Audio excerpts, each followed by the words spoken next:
Vamos voltar aqui para a agenda. Tem um tema que vai dividir aí as opiniões, eu acho. Eu queria começar ouvindo o Paulo Afonso, que é o fim do adicional, da multa adicional de 10% do FGTS por demissões imotivadas. Para evitar a derrubada do veto, a presidente Dilma fez um acordo, apresentou um outro projeto e ontem foi retirada a urgência constitucional desse projeto.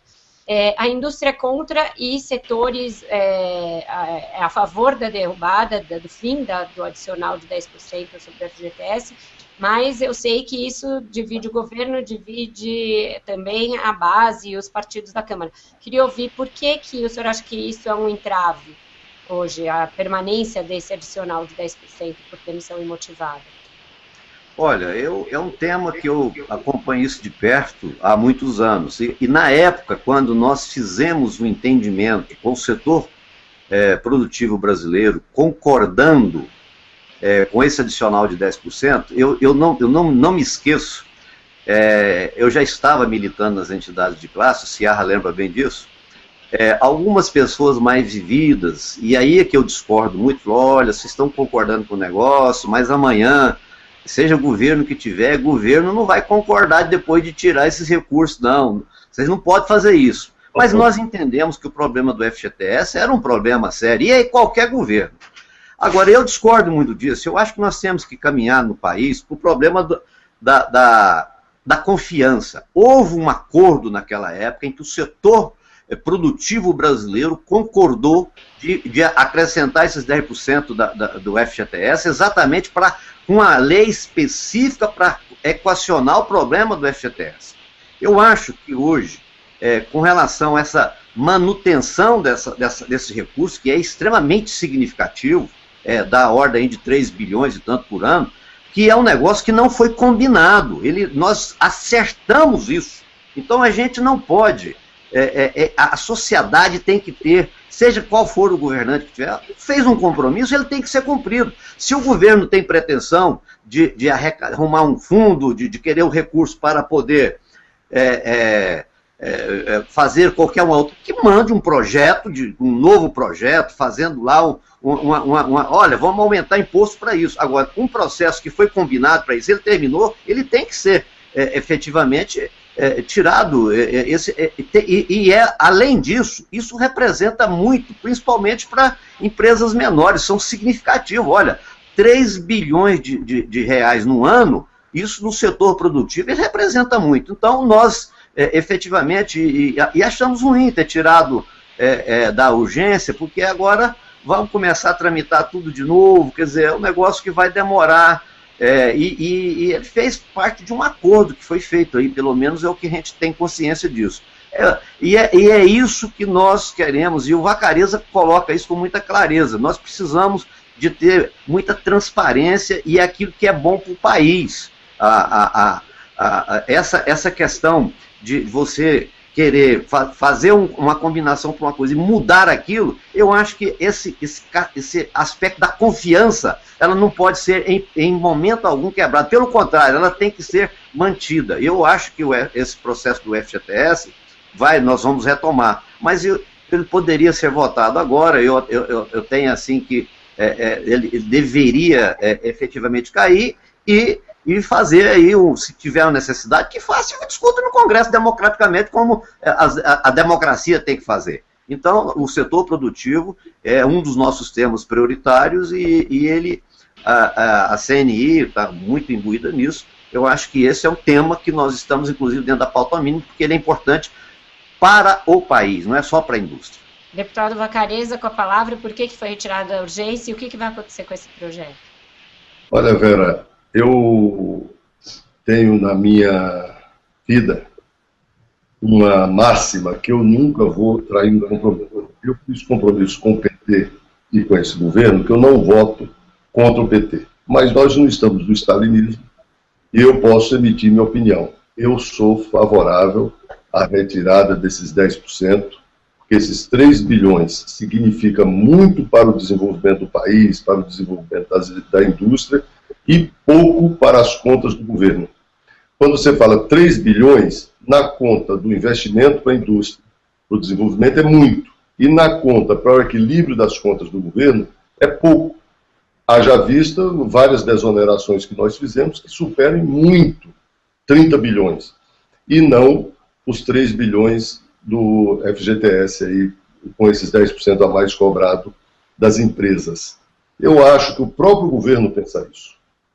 Agora, como disse o Paulo, nenhum governo quer perder dinheiro, mas acho que nós devemos, e eu tenho conversado nas áreas do governo, que eu tenho acesso, vou tratar desse assunto com vários ministros que assumiram agora, em particular, com o Besolini, parece que vai ser ministro, não foi anunciado ainda, mas... Aí, dá o furo aí pra gente, vai ser ministro? Não sei, mas se não for com os atuais, já falei isso com o ministro Guido Mantega, com o ministro Mercadante, e acho que nós temos que dar esta contribuição para a indústria brasileira. Acho que não é problema para o governo abrir mão desses 10%, e nós vamos encontrar uma medida. Se a presidente achar melhor não ser derrubada do veto, isso é um outro projeto que pode ser de iniciativa do governo. Mas esse é um dos itens para ser resolvido. Não acho que é o principal, só para encerrar.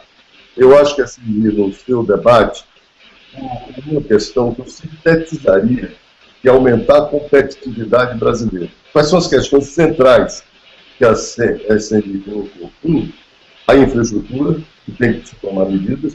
Outro, a modernização da legislação trabalhista, que tem várias medidas a serem tomadas, resolver o problema da terceirização, resolver o problema de que um acordo entre patrão e empregado, naturalmente protegendo os empregados para não ser um acordo pontual, e aí o mais forte prevalecer, mas o acordo entre patrão e empregado deve prevalecer sobre a lei.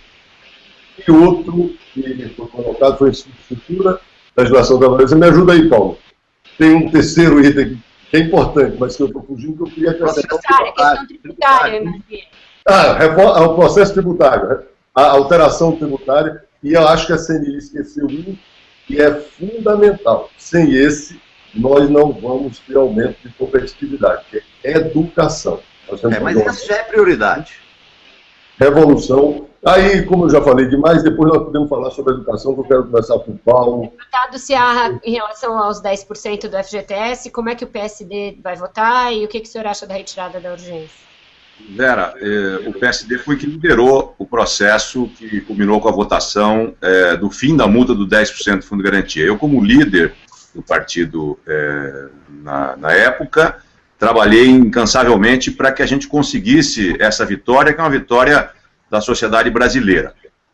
Se nós precisamos, aos poucos, ir reduzindo a carga tributária, as desonerações acontecidas nos últimos anos vêm também no sentido de diminuir um pouco essa carga tributária, não de forma linear, mas pontual, e esse projeto seria natural a sua extinção, até porque ele foi criado com uma finalidade específica, cobrir os rombos do Plano Verão 2 e o Plano Collor, e no momento que a Caixa Econômica informou, que era gestor do Fundo de Garantia, informou que esse furo estava coberto em junho de 2012, não fazia mais sentido a permanência desta multa adicional de 10% de Fundo de Garantia, que não beneficia o trabalhador, pelo contrário, não afeta nada, o que tem, na realidade, nos 40% já está atendido, e fica muito ruim a gente perder uma oportunidade igual essa. A indústria, enfim, o setor produtivo nacional, que precisa ter aumento na produtividade, na competitividade, fica cada vez mais decepcionado quando a gente tem a oportunidade de acabar com o imposto que foi criado para isso. Aliás, o governo não pode utilizar esse recurso para nada, ele está servindo tão somente para fazer superávit primário, porque não pode ser usado por uma finalidade diferente daquela que foi criada, então só está utilizando para superávit primário. O que o governo fez foi mandar um projeto para utilizar este recurso, os 10%, para Minha Casa Minha Vida, que não há necessidade, até porque o governo não consegue aplicar todo o recurso disponível no Fundo de Garantia para Minha Casa Minha Vida, por dificuldades naturais, de licenciamentos e tantas outras questões. E, nesse sentido, para que a gente possa avançar na questão da competitividade, seria fundamental. Eu acho que a presidente Dilma cometeu um erro ao vetar essa matéria. Foi uma matéria que, enfim, o Congresso Nacional aprovou, veio do Senado e a Câmara